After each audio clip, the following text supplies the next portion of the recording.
Proof of funds, what are they and why are they important in a real estate transaction? Well, think of it this way. Your friend invites you over to a potluck dinner and invites all of your friends and tells them to bring something special. You show up to the party and everyone you know has shown up with their great-great-grandma's most secret special dish that no one's tasted, and you show up empty-handed. Wah, wah, wah. Not very good planning. It's that bad and worse. The reason that you must show up with your proof of funds is because these people aren't your friends. This is an actual financial transaction. And if you can't prove that you can do the deal, you're wasting everybody else's time.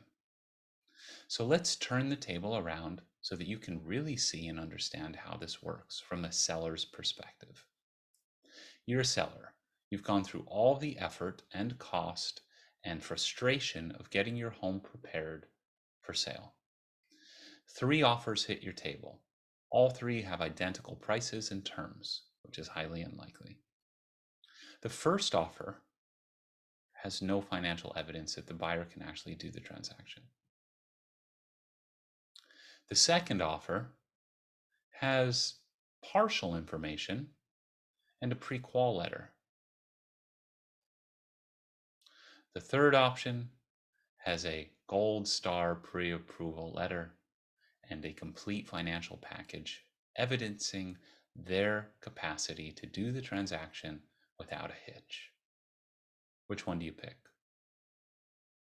Okay, so we know that you picked number 3, and if you picked the other 2, you weren't paying attention.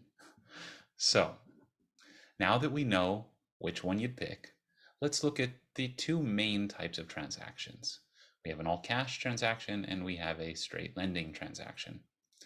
In an all-cash transaction, it is quite simple.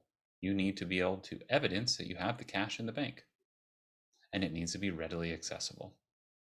Now, one of the main concerns I hear from our all-cash buyers is that they don't want to show their proof of funds before they actually get an agreed upon price with agreeable terms. And I get it. I mean, it's obvious no one really wants to reveal their financial power and share such intimate information with strangers. But let's turn the table around and look at this for a second. You're a seller. Someone says they're going to come buy your home all cash. How do you know they're for real? Do you know how many people actually come and pretend that they are something they're not? They show up saying they're going to buy a home cash. They don't have a penny in their pocket. It's more than you'd like to think. So none of us know whether or not you actually have the capacity to do the transaction until you prove it. And to assume or expect us to just trust is not really reasonable.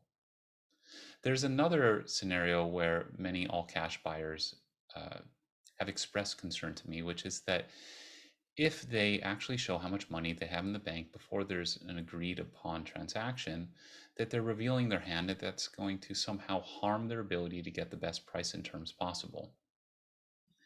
Let's just sweep that aside. It's not realistic. Price is the intersection between supply and demand. You as a buyer are not going to pay a penny more than you're willing to pay, and the seller is not going to sell it for a penny less than the seller is willing to receive. That's just how a transaction works.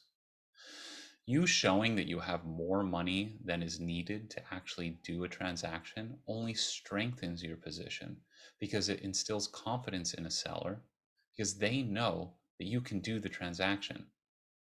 And as the old saying goes, a bird in the hand is better than 2 in the tree. Many sellers are going to be very motivated to work with you, even if it's at a slight or even significant discount, simply because they know the transaction is going to go through. Showing what you have will put you in a better position. In the second transaction type of, let's say, lending, it's a little bit more complex. First of all, you need to have a high quality pre-approval letter. You should do this in advance. A pre-qualification letter is garbage. It is literally a piece of banking marketing documentation not worth the weight of the paper it's printed on. And if you'd like more information about how to get the best pre-approval letters and what not to waste your time on, I'll be happy to make another video and share it with you so that you can better understand that process too. So let's assume that you actually did the right thing. You did your homework, you knew what you needed, and you showed up at the table ready to do it. You have your pre-approval letter. You need a few other things. Now, of course, you need to show proof of your down payment. It needs to be readily accessible and available. Assuming you're doing a conventional loan at 80% financing with 20% down, you then need to show that you have 20% of the purchase price within your bank account. That's not all. In addition to this, you also need the closing costs, and you will need your reserve requirements by the lender in the bank as well. Now that you've heard all of this, maybe you realize that it's important to work with professionals who can guide you and make sure that you have accurately assessed your financial position and can provide the information necessary to do a transaction all the way through to close so that you can successfully get the home of your dreams. My name is James Ruff. I'm the owner of the James Ruff Group, a real estate firm.